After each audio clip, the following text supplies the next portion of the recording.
अस्सलाम वालेकुम। Process costing में हमने कहा था कि जब हम इक्विवेलेंट यूनिट्स कैलकुलेट करते हैं या इक्विवेलेंट यूनिट्स प्रोड्यूस हमने कैलकुलेट करने हैं, तो बेसिकली तीन मेन कैटेगरीज हैं जो हमने देखनी है। उसमें एक आपके हैं beginning inventory units. Beginning inventory units कौन से यूनिट्स हैं? जो पिछले पीरियड में स्टार्ट हुए थे लेकिन पिछले पीरियड में कंप्लीट नहीं हो सके, तो वो अब पिछले पीरियड की एंडिंग इन्वेंट्री में थे, जो कि हमारे करंट मंथ की बिगिनिंग इन्वेंट्री में शो हो रहे हैं, और उनको हमने क्या करना है, हमने इस पीरियड में कंप्लीट करना है।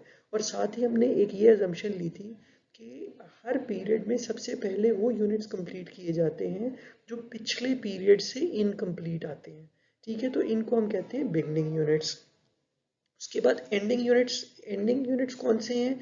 एंडिंग यूनिट्स वो हैं, वो यूनिट्स जिन पे हमने इस करंट पीरियड में काम करना शुरू किया था लेकिन वो हम कंप्लीट नहीं कर सके, और जब कंप्लीट नहीं कर सके तो वो इनकम्प्लीट रह गए और एंडिंग इन्वेंट्री में बच गए।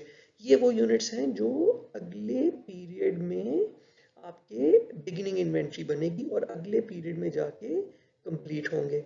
और फिर हमारे पास थी यूनिट्स स्टार्टेड एंड कंप्लीटेड। ये वो यूनिट्स हैं जो शुरू भी करंट पीरियड में हुए और ख़त्म भी करंट पीरियड में हो गए। ठीक है, अब इसके लिए हमने इसको कैलकुलेट करने के लिए, क्योंकि देखें यूनिट स्टार्टेड तो हमें, अगर हम पिछली अपनी स्लाइड्स याद करें तो यूनिट स्टार्टेड की इंफॉर्मेशन तो हमारे पास है, मिल जाती है हमें, लेकिन यूनिट्स स्टार्टेड एंड कंप्लीटेड को कैलकुलेट करने के लिए हमारे लिए एक हमने फार्मूला डिस्कस किया था। वो क्या था कि यूनिट्स ट्रांसफर्ड आउट, मतलब वो यूनिट्स जो कंप्लीट हो गए और हमने ट्रांसफर आउट कर दिए, उसमें से हमने ये फैसला करना है कितने यूनिट्स हैं जो करंट पीरियड में ही शुरू होके करंट पीरियड में ही कंप्लीट हो गए। तो उसमें हमने जो दूसरा बिगिनिंग इन्वेंट्री वाला रूल ये बताया था कि हमेशा बिगिनिंग इन्वेंट्री की यूनिट्स पहले कंप्लीट होंगे। इसका मतलब है किसी भी पीरियड में जो भी प्रोडक्शन कंप्लीट होगी उसमें सबसे पहले तो वो यूनिट्स होंगे जो पिछली बार वाले पेंडिंग यूनिट्स हैं, इनकम्प्लीट यूनिट्स हैं, जिनको हमने इस बार कंप्लीट करना है।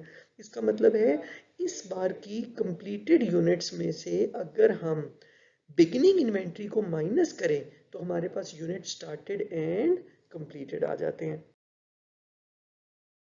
जल्दी से एक एग्जांपल डिस्कस कर लेते हैं। पिछली बार भी हमने ये डिस्कस की थी कि जी लेट्स अज्यूम अगर ओपनिंग इन्वेंट्री में 5000 यूनिट्स हैं, 50,000 यूनिट्स मजीद स्टार्ट किए गए और आपके पास units completed and transferred out 35,000 है और एंडिंग इन्वेंट्री में 20,000 बचा है। तो अब फैसला ये करना है कि यूनिट स्टार्टेड एंड कंप्लीटेड कितने हैं। मतलब ये 35,000 कंप्लीट तो हुए हैं करंट पीरियड में, लेकिन अब हमें क्या इंफॉर्मेशन चाहिए कि वो यूनिट्स जो स्टार्ट भी करंट पीरियड में हुए हों और कंप्लीट भी करंट पीरियड में हुए हों। इस 35,000 में से कितने यूनिट्स हैं जो इसी पीरियड में स्टार्ट हुए। अब ऑब्वियसली हमने जब कहा था कि हमेशा ये 5,000 या जो बिगिनिंग इन्वेंट्री वाले यूनिट्स हैं ये हमेशा पहले कंप्लीट होंगे। इसका मतलब है इस 35,000 यूनिट्स में से 5,000 तो यूनिट्स कौन से हैं, वो जो पिछली बार वाले आए थे और पेंडिंग थे और इस बार हमने कंप्लीट कर दिए। इसका मतलब है इस 35,000 में से 5,000 तो वो यूनिट्स हैं जो कि पहले के स्टार्ट हुए थे। इसका मतलब है वो करंट पीरियड में स्टार्ट नहीं हुए। इसका मतलब है जो बाकी 30,000 बचते हैं वो ऐसे यूनिट्स हैं जो इसी पीरियड में स्टार्ट हुए और इसी पीरियड में कंप्लीट हो गए। तो आपको यूनिट स्टार्टेड एंड कंप्लीटेड मिल जाएगा। उसका सिंपल सा फॉर्मूला हमारे अब हमें पता लग गया, क्या है? Units completed and transferred out minus beginning inventory.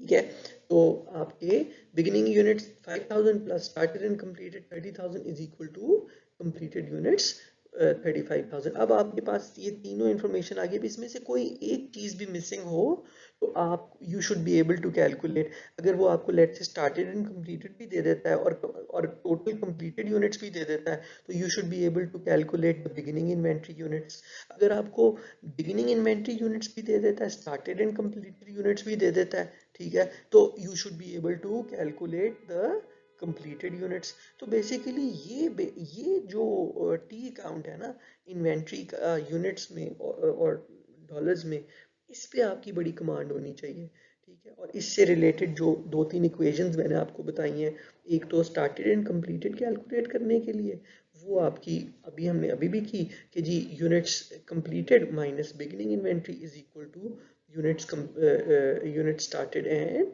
Completed. और वैसे इस टी अकाउंट का जो हमने किया था,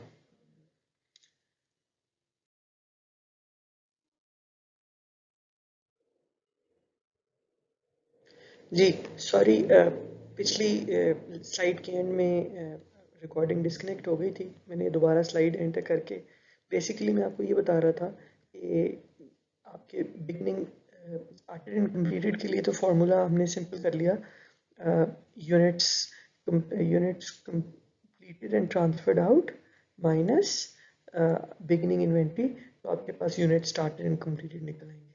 वैसे आपके पास ये जो आपके पास है पी अकाउंट, जिसमें आपके पास ओपनिंग इन्वेंट्री है, यूनिट स्टार्टेड है, यूनिट स्टार्टेड कंप्लीटेड और एंडिंग इन्वेंट्री, इसके लिए जो फॉर्मूला है ना वो मैंने ये अब लिख दिया आपके पास।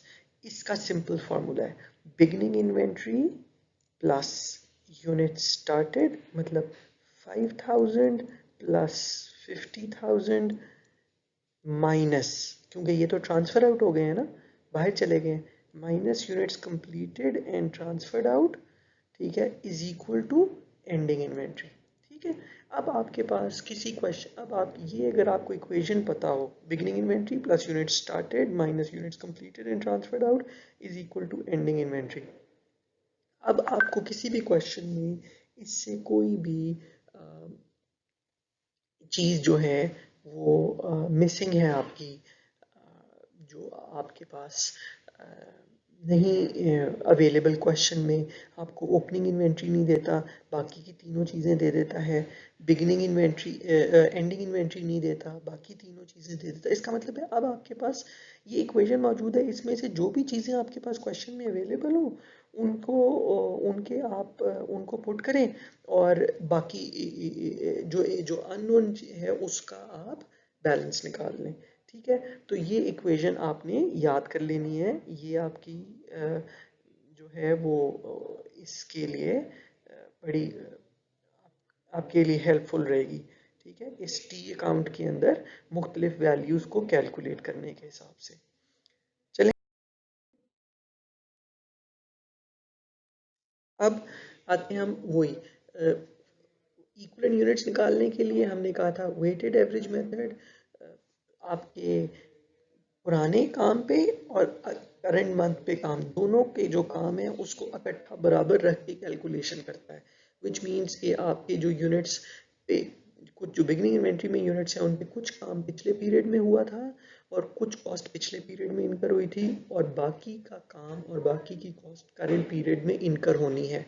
तो वेटेड एवरेज मेथड कहता है इस चीज़ को इग्नोर कर दें कि कितना काम पिछले पीरियड में हुआ था, कितना काम इस पीरियड में हुआ है, सिंपली आप उसके अगेंस्ट पूरी जो कॉस्ट है उसको इकट्ठा करें और इक्वल यूनिट्स को इकट्ठा करें और आपस में डिवाइड कर दें, ठीक है। वेयर एज जो वो ये कहता है कि फाइफो मेथड कहता है पिछले पीरियड में जो काम हुआ था उसको अलहदा रखें, उसकी कॉस्ट भी अलहदा रखें, हम अभी सिर्फ कैलकुलेशन जो करें इक्विवेलेंट यूनिट प्रोड्यूस की वो करंट मंथ की करें, ठीक है। वो आगे जाके जब कॉस्टिंग रिपोर्ट्स बनेगी वहां पे जाके हमें मजीद क्लियर हो जाएगा कि फाइफो मेथड में और वेटेड एवरेज मेथड में क्या डिफरेंस आता है, क्योंकि देखें कॉस्ट तो इनकर हुई भी है, सिर्फ क्या है उनको पर यूनिट कॉस्ट कैलकुलेट करने में उनको किस तरह यूज करना है ये हमने देखना है, ठीक है।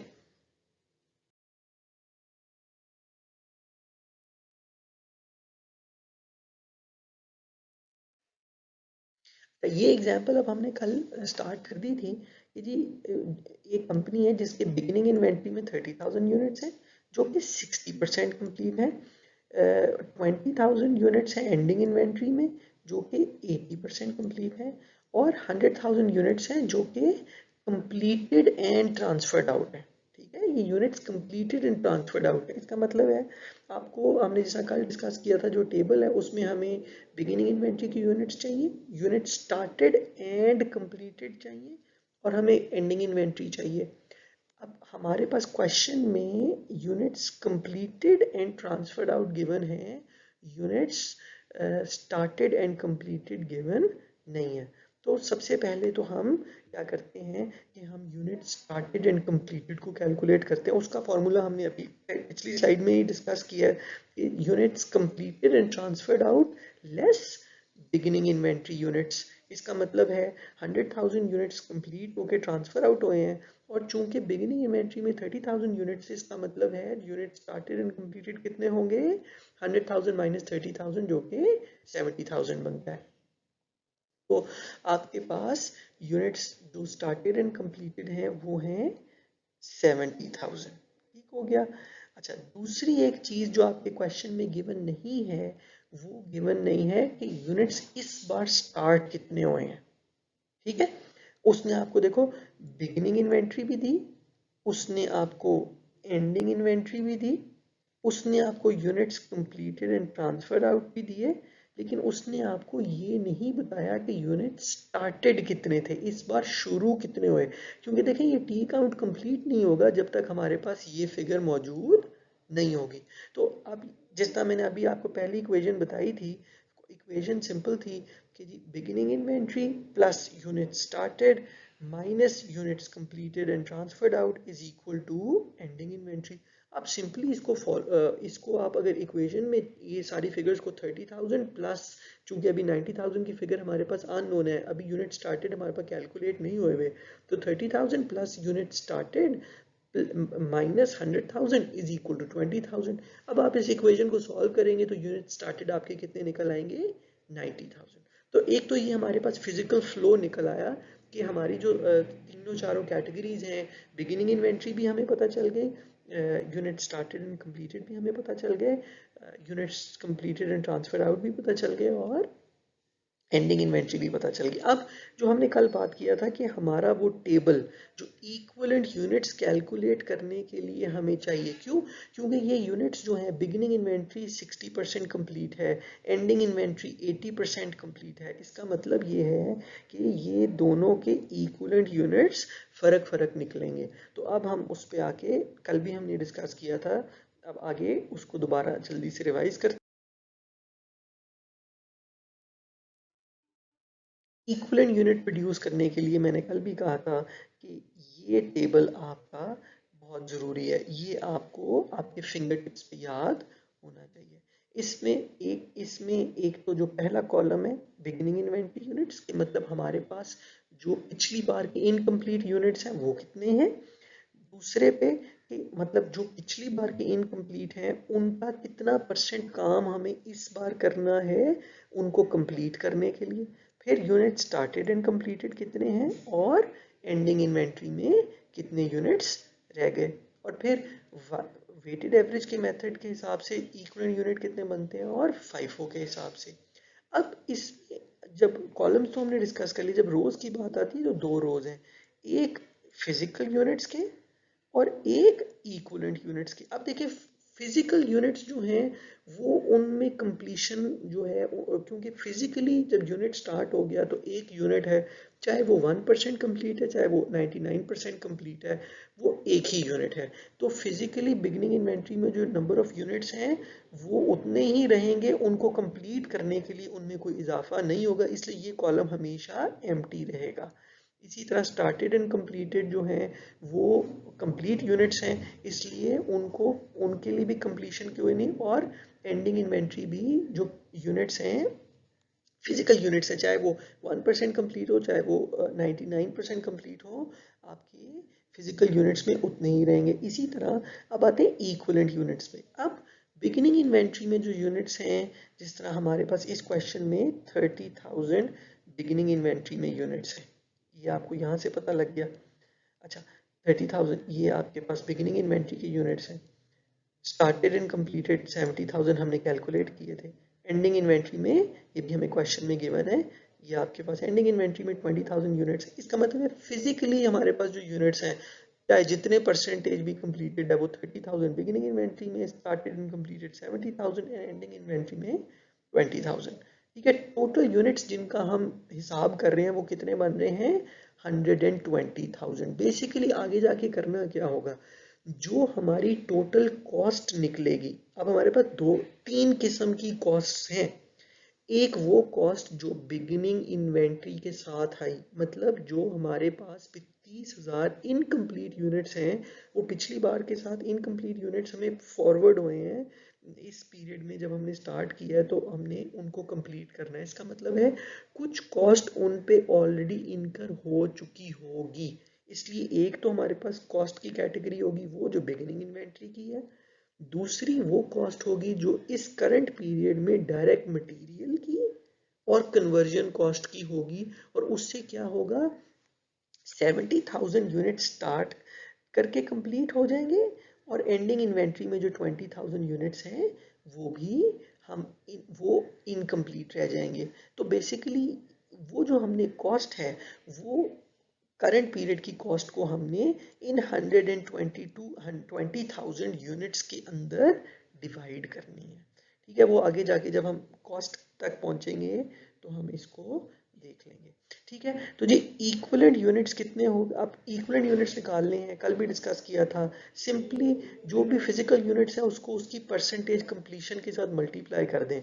30,000 यूनिट्स हैं और 60% कंप्लीट है, इसका मतलब है आप 30,000 मल्टीप्लाई बाय 60%, आप जो है वो उसको सिंपली मल्टीप्लाई करेंगे तो इसका मतलब है 18,000 यूनिट्स इक्विवेलेंट यूनिट्स बनते हैं। मतलब हमारे पास बिगिनिंग इन्वेंट्री में जो 30,000 यूनिट्स हैं जो 60% कंप्लीट हैं, उन पे 18,000 इक्विवेलेंट टू कंप्लीट यूनिट्स की कॉस्ट इनकर हो चुकी है, मेहनत इनकर हो चुकी है। उन पे खर्चा जो है वो मतलब है तो वो 30,000 इनकम्प्लीट, लेकिन उन पे 18,000 कंप्लीट यूनिट्स के बराबर मेहनत और काम लग चुकी है। और जो बाकी की 12,000 के इक्विवेलेंट की मेहनत और काम है वो कब होगा, वो अब हम करंट पीरियड में करेंगे तो वो 30,000 यूनिट कंप्लीट हो जाएंगे। प्लस जो 70,000 यूनिट्स हैं जो इसी पीरियड में स्टार्ट होंगे और इसी पीरियड में कंप्लीट होंगे, वो बनते हैं 100%, तो उनकी इक्विवेलेंट यूनिट्स भी 70,000 ही होंगे। और जो यूनिट्स एंडिंग इन्वेंट्री में 20,000 यूनिट्स हैं वो 80% कंप्लीट हैं, तो 20 मल्टीप्लाई बाय 80 16,000। इसका मतलब है, मतलब बेसिकली 16,000 का मतलब क्या है कि ये जो 20,000 यूनिट्स हमने शुरू किए हैं करंट पीरियड में, उनको हमने 80% कंप्लीट कर दिया है। मतलब कि उन 20,000 पे इक्वलेंट टू 16,000 कंप्लीट यूनिट्स जितना खर्चा हमारा हो गया है। और बाकी के जो रिमेनिंग 4,000 इक्वलेंट टू 4,000 यूनिट का खर्चा होगा वो अगले पीरियड में इस इनकर होगा और ये यूनिट कंप्लीट हो जाएगा। ठीक है, तो आपके ये जो चार कैटेगरीज बनी, बिगिनिंग इन्वेंट्री वाली, फिर to complete beginning inventory, started and completed, and ending inventory में जो यूनिट्स हैं, ये आपके पास चार इक्विवेलेंट यूनिट्स की कैटेगरीज आ गई। अब वेटेड एवरेज और फाइफो मेथड का डिफरेंस था। वेटेड एवरेज सिंपल है, वो कहता है जी चारों कॉलम्स को ऐड कर दें। चारों कॉलम्स में ये बिगिनिंग इन्वेंट्री के 18,000 यूनिट, ये बेसिकली 18,000 यूनिट का काम करंट पीरियड में नहीं हुआ। करंट पीरियड में नहीं हुआ, पिछले पीरियड में हुआ था। लेकिन वेटेड एवरेज कहता है आप इस बात को इग्नोर करें कि जो काम है वो करंट पीरियड में हुआ है या पिछले पीरियड में हुआ है। आप उस सब को इकट्ठा करें और टोटल कॉस्ट के ऊपर डिवाइड कर दें। ठीक है, इसमें जब टोटल कॉस्ट की बात आएगी तो फिर क्या होगा, जो कॉस्ट इस पीरियड में इनकर हुई है डायरेक्ट मटेरियल की और कन्वर्जन कॉस्ट, प्लस जो कॉस्ट बिगिनिंग इन्वेंट्री में मतलब पिछले पीरियड से साथ आई है, वो आगे जाके जब हम एग्जांपल देखेंगे तो हमें मजीद क्लियर होगा कि जो, क्योंकि देखें जब ये 18,000 यूनिट है तो इनके साथ कोई ना कोई कॉस्ट भी आई होगी ना। ठीक है, जब हमें जो बिगनिंग इन्वेंट्री में यूनिट्स थे, जब हमने कहा कि ये इन पे इक्वल टू 18,000 यूनिट की कॉस्ट लगी है, इसका मतलब है वो अपने साथ कॉस्ट भी लेकर आए हैं। तो अब क्या है, अब वैसे तो कॉस्ट की दो कैटेगरीज होगी ना, एक कॉस्ट वो जो पिछले पीरियड में इनकर हुई थी और एक कॉस्ट वो जो करंट पीरियड में इनकर हुई है, जिससे हमने क्या किया, ये 12 मतलब इन इनकम्प्लीट यूनिट्स को कंप्लीट किया, 70,000 यूनिट स्टार्ट करके कंप्लीट कर दिए और 16,000 यूनिट हमारे इनकम्प्लीट रह गए। तो वेटेड एवरेज कॉस्ट कहता है, वेटेड एवरेज मेथड कहता है, ये आप चारों को कंबाइन कर लें, चारों यूनिट्स को, चारों कैटेगरीज को कंबाइन करके आप एक इकट्ठा इकट्ठा कर लें। आप इसको छोड़ें कि ये 18,000 यूनिट का काम पिछले पीरियड में हुआ था और ये बाकी इस पीरियड में हुआ है। ठीक है, और इसी तरह अगर यूनिट्स नीचे से ऐड हो जाएंगे तो ऊपर कॉस्ट भी दोनों की ऐड हो जाएगी।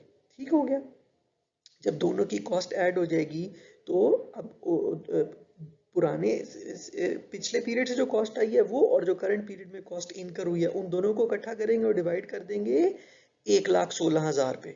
मतलब 1,16,000 यूनिट्स जो इक्विवेलेंट यूनिट प्रोड्यूस बन रहे हैं वो कौन से हैं, उनके अगेंस्ट कॉस्ट क्या है, वो जो पिछले पीरियड में प्लस जो करंट पीरियड में हुई थी। तो टोटल कॉस्ट को आप 1,16,000 पे डिवाइड कर देंगे तो आपको पता लगेगा कि जो इक्विवेलेंट यूनिट प्रोड्यूस्ड हैं उनकी पर यूनिट कॉस्ट एक इक्विवेलेंट टू कंप्लीट यूनिट की कॉस्ट कितनी आती है। वेयर एज जब हम फाइफो मेथड की बात करते हैं, ठीक है, फाइफो मेथड की जब हम बात करते हैं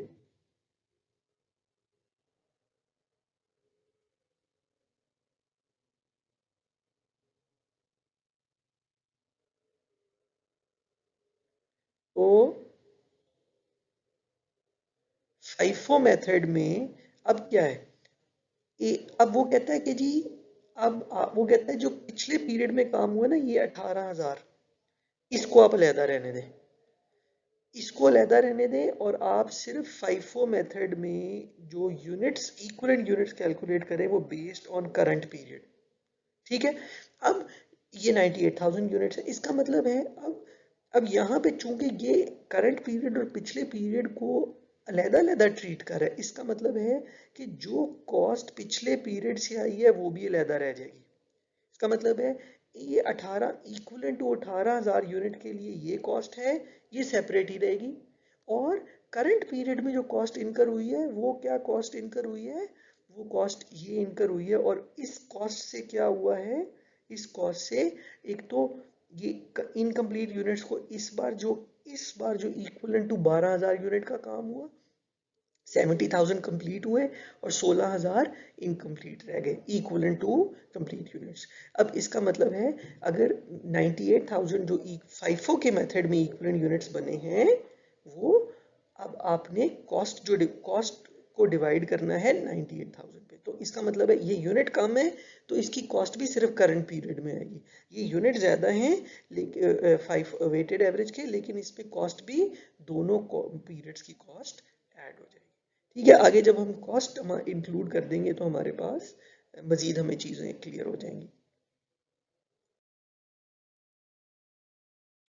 अच्छा, अब ये बात हमने कल भी डिस्कस आई थिंक कर ली थी कि जी जो पिछली स्लाइड है इसमें हमने क्या किया, हमने कहा अगर अगर 60% कंप्लीट है तो हर एस्पेक्ट से 60% कंप्लीट है वो यूनिट, एंड पे एंडिंग इन्वेंट्री में 80% है तो हर एस्पेक्ट से 80% है। लेकिन जब हम इसको देखें तो ज़रूरी नहीं होता कि जी ये जो कॉस्ट है, कॉस्ट जो है वो इक्वली डिस्ट्रीब्यूटेड हो। जिस तरह मैंने कल भी एग्जांपल दी थी गोल्ड की सेट की कि सारे का सारा गोल्ड शुरू में लग जाता है, या एक घर की एग्जांपल दी थी जिसमें एक घर में जो है आपकी सारी जो ज़्यादातर कॉस्ट है वो फिनिशिंग पे आती है। खैर ऑल्दो वो ज़्यादा जॉब ऑर्डर कॉस्टिंग का क्वेश्चन बनता है, लेकिन मैं आपको एक्सप्लेन मतलब हम उसमें भी प्रोसेसिंग के अंदर भी देख सकते हैं, प्रोसेस कॉस्टिंग के अंदर की एग्जांपल्स भी निकाल सकते हैं ऐसे प्रोडक्ट्स जो मैस प्रोड्यूस हो रहे हैं लेकिन क्या है कि उनकी जो कॉस्ट है वो इक्वली डिस्ट्रीब्यूटेड नहीं है।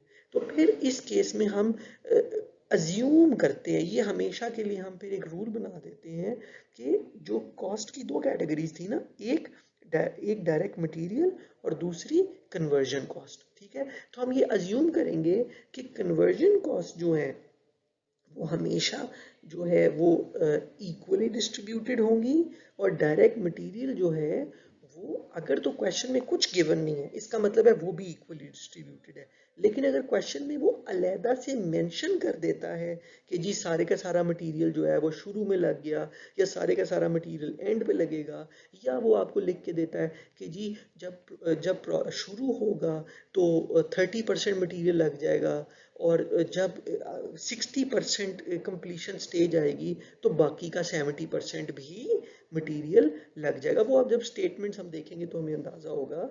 तो हम जब आगे जाते हैं, अब उन एग्जाम्पल को भी देखते हैं। फिर क्या है उस केस में हमें इक्वल, चूंकि अब कॉस्ट की दो कैटेगरीज हो गई, डायरेक्ट मटेरियल की कॉस्ट अलहदा हो गई, कन्वर्जन कॉस्ट की अलहदा होगी। अब चूंकि हमने पर यूनिट कॉस्ट निकालनी है, अब पर यूनिट कॉस्ट निकालनी है तो फिर हमें डायरेक्ट मटेरियल और कन्वर्जन के लिए दोनों के लिए इक्वलेंट यूनिट्स भी सेपरेटली कैलकुलेट करने पड़ेंगे, और वो डिपेंड करेगा ऑन द कंप्लीशन रेट।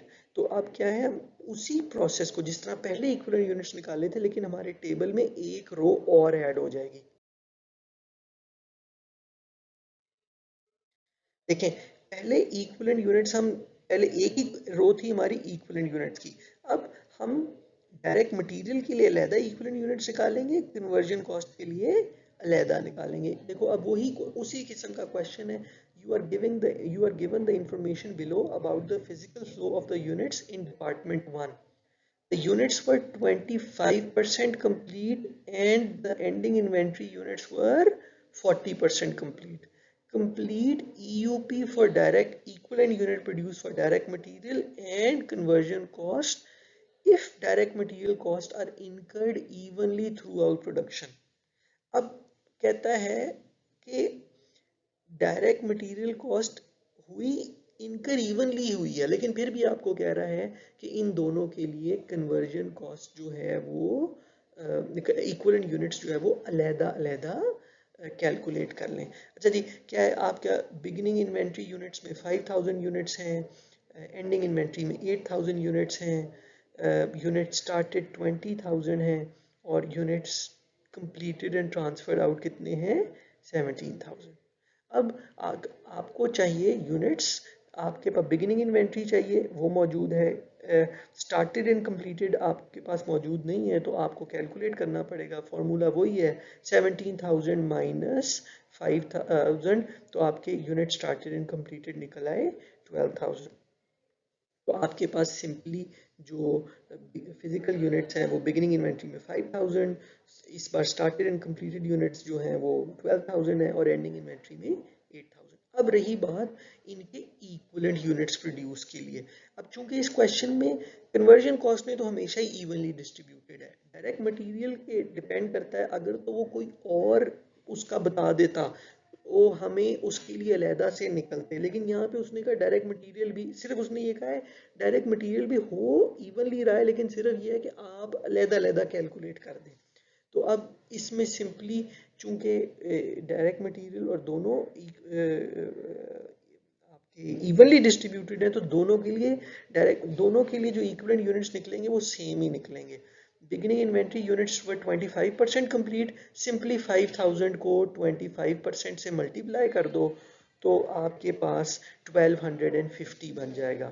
ठीक है, यूनिट स्टार्टेड एंड कंप्लीटेड हमेशा एज इट इज उसी तरह नीचे आ जाएंगे, और जो 5000 यूनिट्स जो कंप्लीट करने के लिए आपको चाहिए वो क्या है, इसका मतलब ये 5000 यूनिट्स है ना, इनका 25% काम, मतलब 25% पिछले पीरियड में लग गया था, बाकी का 75% अभी करंट पीरियड में कंप्लीट होगा। तो इस 5000 यूनिट पे, जिन पे 12500 यूनिट्स की कॉस्ट इनकर हो चुकी है, रिमेनिंग 3750 की कॉस्ट कब इनकर होगी, वो करंट पीरियड में इनकर होगी। तो कंप्लीट करने के लिए कितने इक्विवेलेंट यूनिट्स की कॉस्ट लगानी है, 3750।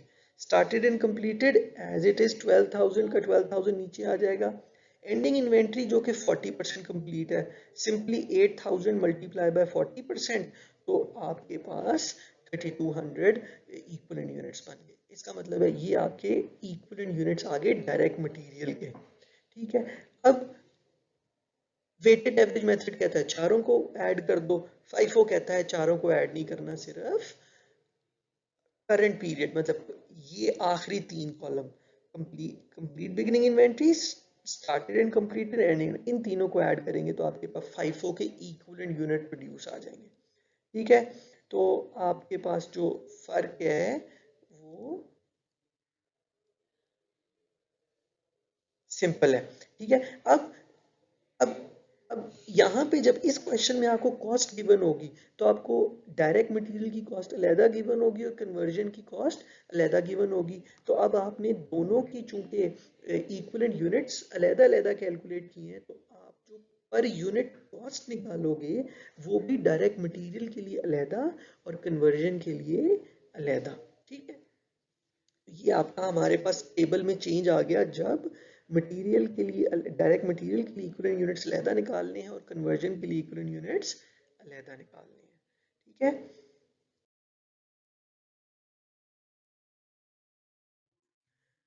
अच्छा अब उसी क्वेश्चन में वो कहता है कि अगर डायरेक्ट मटेरियल इवनली डिस्ट्रीब्यूटेड ना हो, वो फिर क्या होगा। कहता है you are given the information below about the physical flow of the units in department 1, the units were 25% complete and ending inventory units were 40% complete. ठीक है, compute EUP for direct material and conversion cost if direct material costs are incurred at the beginning of the production। अब आपने उस basically आप कह रहा है कि डायरेक्ट मटेरियल जो है वो इवनली डिस्ट्रीब्यूटेड अगर नहीं है तो फिर क्या होगा। अब डायरेक्ट मटेरियल के लिए इक्विवेलेंट यूनिट्स फर्क हो जाएंगे और कन्वर्जन के लिए फर्क हो जाएंगे। अच्छा, कन्वर्जन तो वही है, चूंकि इवनली डिस्ट्रीब्यूटेड होती है हमेशा, वो हमने पिछली स्लाइड में कैलकुलेट की थी, तो वो एज इट इज पिछली स्लाइड वाला ही आपके पास ये इंफॉर्मेशन दोबारा आ गई है। सिर्फ फर्क क्या पड़ा है कि डायरेक्ट मटेरियल वाले अब सेम नहीं होंगे। क्यों? क्योंकि अब जो डायरेक्ट मटेरियल की कॉस्ट है वो इवनली डिस्ट्रीब्यूटेड नहीं है। तो इवनली डिस्ट्रीब्यूटेड नहीं है तो फिर क्या करना पड़ेगा, अब इसके लिए अलहदा अलहदा कैलकुलेट करना पड़ेगा। अच्छा, अब उसने डिस्ट्रीब्यूशन का तरीका क्या बताया, उसने कहा जी direct material cost are incurred at the beginning of production. इसका मतलब है वो ये कह रहा है कि जैसे ही प्रोडक्ट बनना शुरू होता है सारे का सारा मटेरियल एलोकेट हो जाता है। ठीक है, जिस तरह मतलब आपके प्रोडक्शन में अगर प्लास्टिक की बॉटल्स बननी है तो जैसे ही बॉटल बनना शुरू होगी सारे का सारा प्लास्टिक तो प्रोसेस में आ जाएगा ना। ये तो बाद में उसका शेप आएगी, शेप लग उसके बाद उस शेप में एम्बोस होगा डिज़ाइन और वो सारी चीज़ें बाद में होंगी। लेकिन क्या है, जैसे ही बॉटल बनना शुरू होगी तो सारे का सारा मटेरियल जो है वो तो प्लांट के अंदर ढल गया ना। उसके बाद 15 मिनट लगेंगे लेट से, और 15 मिनट में वो बॉटल जो है वो पहले बॉटल की मेन शेप बनेगी, फिर उसके अंदर सामने देखें ना नेस्ले की बॉटल होती है, उसके अंदर एक तो ओवरऑल बॉटल की शेप होती है और एक उसके अंदर एम्बोस हुआ होता है। मैं सिर्फ एग्जांपल के तौर पे आपको बता रहा हूँ। तो कहने का मतलब है जैसे ही मटीरियल अब वो बॉटल जैसे ही बनना शुरू होती है उस पे अगर लेट से पर बॉटल 10 ग्राम्स ऑफ प्लास्टिक लगना है, तो जैसे ही 10 ग्राम प्रोडक्शन शुरू होगी तो 10 ग्राम ऑफ प्लास्टिक तो इशू हो गया ना। क्यों? क्योंकि अब आगे उसको फर्दर प्रोसेस करना है। इसका मतलब है जैसे ही प्रोडक्शन शुरू हुई है तो आपका सारे का सारा मटीरियल वो बॉटल मटीरियल के पॉइंट ऑफ व्यू से 100% कंप्लीट हो गई है। इसका मतलब है ये जो 5000 यूनिट जो पिछले पीरियड में शुरू हुए थे वो मटेरियल के पॉइंट ऑफ व्यू से तब ही 100% कंप्लीट हो गए थे। हमने सारे का सारा मटेरियल तब इशू कर दिया था, अब हमें उसे मजीद मटेरियल देने की ज़रूरत नहीं है। अब मटेरियल पिछले पीरियड में उसको लग चुका है, हमने सिर्फ उसको कन्वर्जन करनी है, उसको प्रोसेस करना है। कन्वर्जन की कॉस्ट आएगी, मटेरियल कोई ऐड नहीं होगा क्योंकि मटेरियल के पॉइंट ऑफ व्यू से वो ऑलरेडी 100% कंप्लीट है। इसलिए आपका टू कंप्लीट बिगिनिंग इन्वेंट्री वाला कॉलम जो है वो जीरो होगा। मतलब हमें मजीद कुछ मटेरियल ऐड करने की जरूरत नहीं है। इसी तरह जो यूनिट्स 12,000 स्टार्ट हुए हैं तो उन पे 12,000 यूनिट 12,000 की वो तो स्टार्टेड एंड कंप्लीटेड तो हमेशा एज इट इज ही सेम नीचे आ जाते हैं ना। तो वो तो उन पे 12,000 यूनिट स्टार्ट हुए कंप्लीट हुए 12,000 का ही मटेरियल लगा। इसी तरह ये जो 8,000 यूनिट स्टार्ट हुए हैं उन पे चूंकि मटेरियल सारे का सारा शुरू में ही लग जाता है।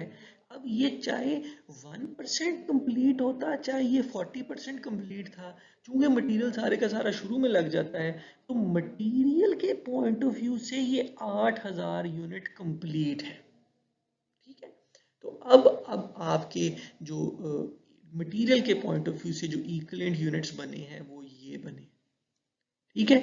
अब आपने जब वेटेड एवरेज से और इससे निकालनी है आपके यूनिट्स तो weighted average weighted average method कहता है पिछला पीरियड और इस पीरियड सबको इकट्ठा करके टोटल कर दें, वेरस फाइफो कहता है नहीं, सिर्फ करंट पीरियड के यूनिट्स जो करंट पीरियड में काम हुआ है सिर्फ उसको कैलकुलेशन के अंदर इंक्लूड करें। ठीक है। तो ये है आपका इक्विवेलेंट यूनिट्स कैलकुलेट करने का मेथड।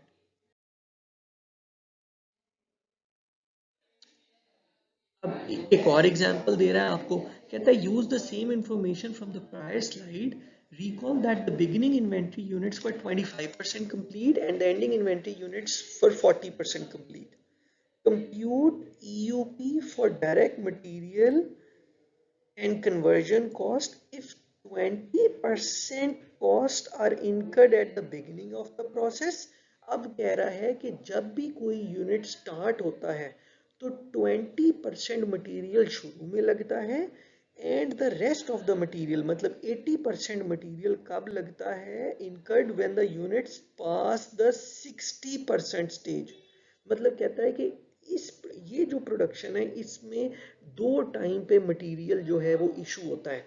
जब एक यूनिट बनना शुरू होता है तो तब 20% मटेरियल, और जब यूनिट जो है 60% मतलब कन्वर्जन की 60% की स्टेज पे पहुंचता है तो बाकी का सारा मटेरियल मतलब रिमेनिंग 80% मटेरियल भी तब लग जाता है। अब इस केस में डायरेक्ट मटेरियल की कन्वर्जन कॉस्ट कैसे होगी? अच्छा, ये 50,000 यूनिट्स 5,000 यूनिट्स है ना, ये कितने परसेंट कंप्लीट हैं? 25% कंप्लीट है। अच्छा, अब ये जो हमने प्रोडक्शन की स्टेज बताई थी इसमें क्या है, जब यूनिट प्रोड्यूस होता है स्टार्ट होना होता है शुरू होता है तो 20% मटेरियल इशू हो जाता है। इसका मतलब है इस जो ये तो चूंकि शुरू हो चुके हैं 20% मटेरियल तो एलोकेट हो गया।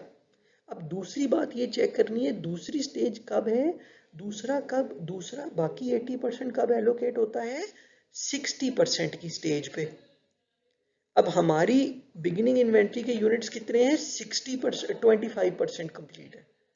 इसका मतलब है ये जो 25% यूनिट्स कंप्लीट हैं इन पे अभी तक सिर्फ 20% मटेरियल लगा है। इसका मतलब ये है कि ये जो 5,000 यूनिट्स जो हमारे पास इनकम्प्लीट हैं सिर्फ 25% इस पे काम हुआ था।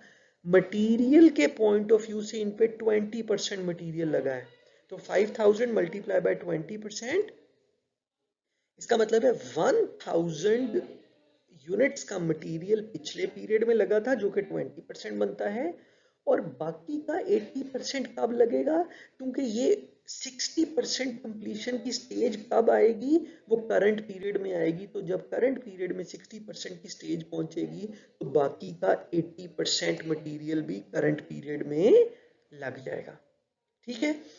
और जो यूनिट स्टार्ट और कंप्लीट हुए हैं इसका मतलब करंट पीरियड में ही शुरू हुए करंट में ही कंप्लीट हो गए, इसका मतलब है 100% मटेरियल लग गया। ये 12,000 यूनिट जो है वो मटेरियल के पॉइंट ऑफ व्यू से भी 12,000 ही कंप्लीट है। स्टार्टेड एंड कंप्लीटेड जैसा पहले भी कहा हमेशा सेम नंबर ऑफ यूनिट्स नीचे आएंगे।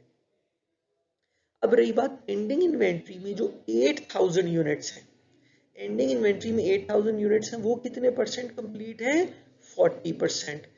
ये भी 60% वाला थ्रेशोल्ड अभी क्रॉस नहीं हुआ।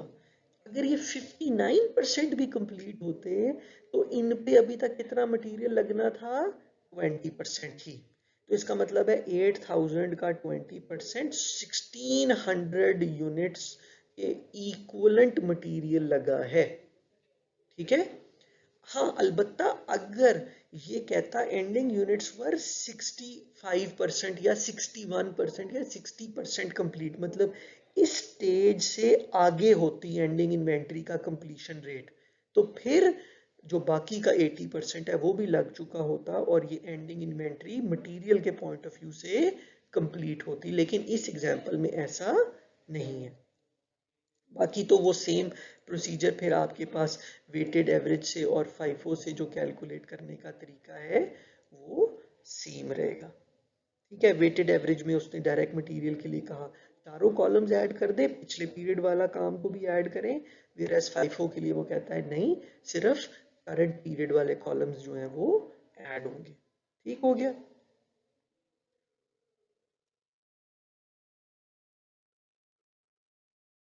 अच्छा, इक्विवेलेंट यूनिट्स तो हमने कैलकुलेट कर लिए।